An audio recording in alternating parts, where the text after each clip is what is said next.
Assalamu alaikum warahmatullahi wabarakatuh. Hope you're doing well.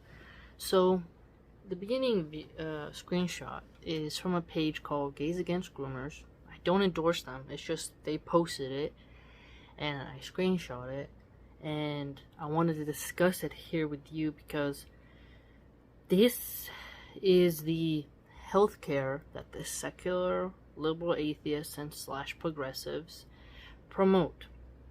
If you're not familiar with what that is, I'll put it in a very concise, PG-rated way. Women who have gender dysphoria and who are mentally ill get their skin on their arm removed in order to have it rolled up in the shape of a sausage and stitched to their pubic area, and it dangles down, and it's a non-functioning phallus. It is for them to think that they have a functioning male phallus, and it doesn't work in intimacy. And if you look at how it is sort of Frankensteinish, where you're cutting off skin from someone's arm and then stitching it to a place so that that person can pretend that they're a man while they take testosterone and cut off their breasts, you can see that this is very dark.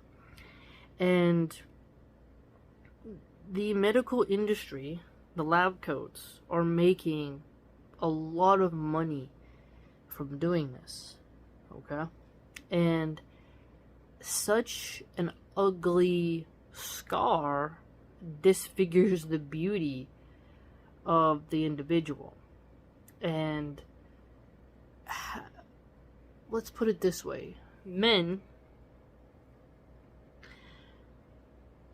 theirs extends and retracts, so it's less dangling down all the time, right?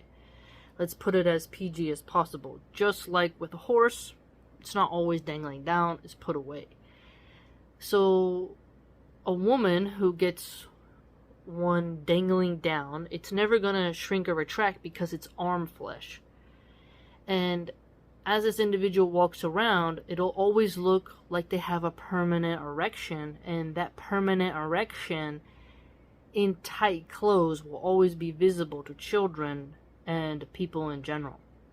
And it's very unpleasant and very perverted, actually. If I was in public and I saw a guy with a boner, I would be very disturbed.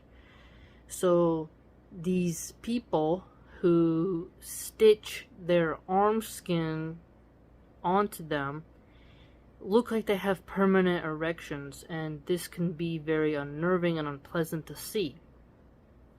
And actually almost like a form of sexual harassment. If your boss was talking to you and he had a boner, that would be sexual harassment.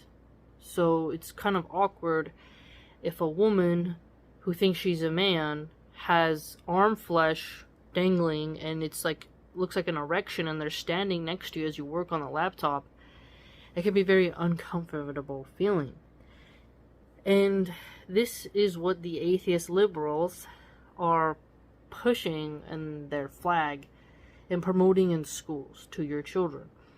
And so my solution is for you to, yes, show the disfigurement of the arm and explain that butchery process to your children before the schools can glorify it. Because a lot of the women who get that, they felt like they were misled into thinking it would be something they could actually use in intimacy, when in reality it's not. And women, we'll put it the most PG way possible, when they're even with their husbands, right, and the husband goes flaccid, women will tell you that doesn't feel good, and it feels kind of gross, and it's very humiliating for a guy to go flaccid, and it's just not pleasurable. And something flaccid doesn't have the pleasure component to it. And so few women will want a arm flesh sausage creation put into them. And the females who undergo this surgery are not educated fully on how that will diminish them in the dating market. Okay? And having a disfigured arm like that also shows people what you've done to yourself, and it's a form of self-mutilation that's not necessarily a valid healthcare form, because you took flesh from the healthy arm and made it not have the beauty aesthetic anymore, and the skin doesn't grow back right, and it can get infected. It's very painful. It's just not how medical science should be done, in my opinion.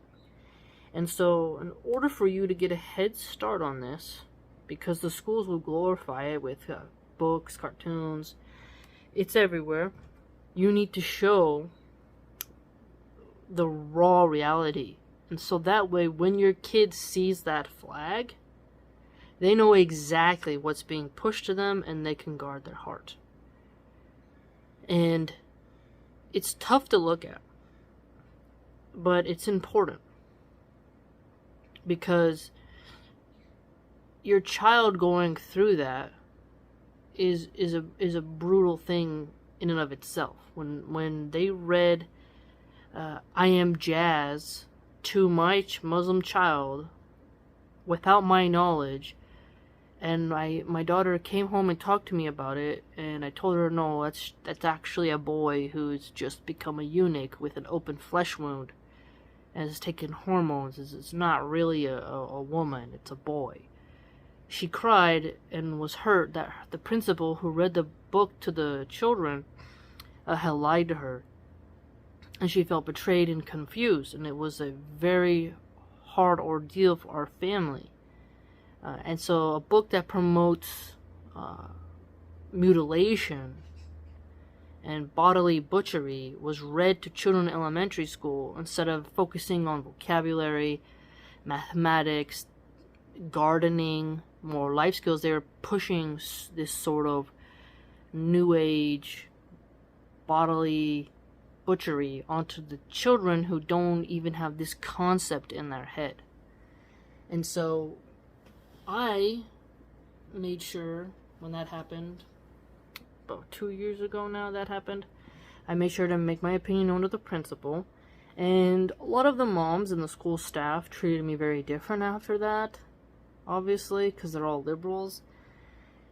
So, that's fine. I held my ground, but I'm pretty sure they're still going to continue that type of curriculum.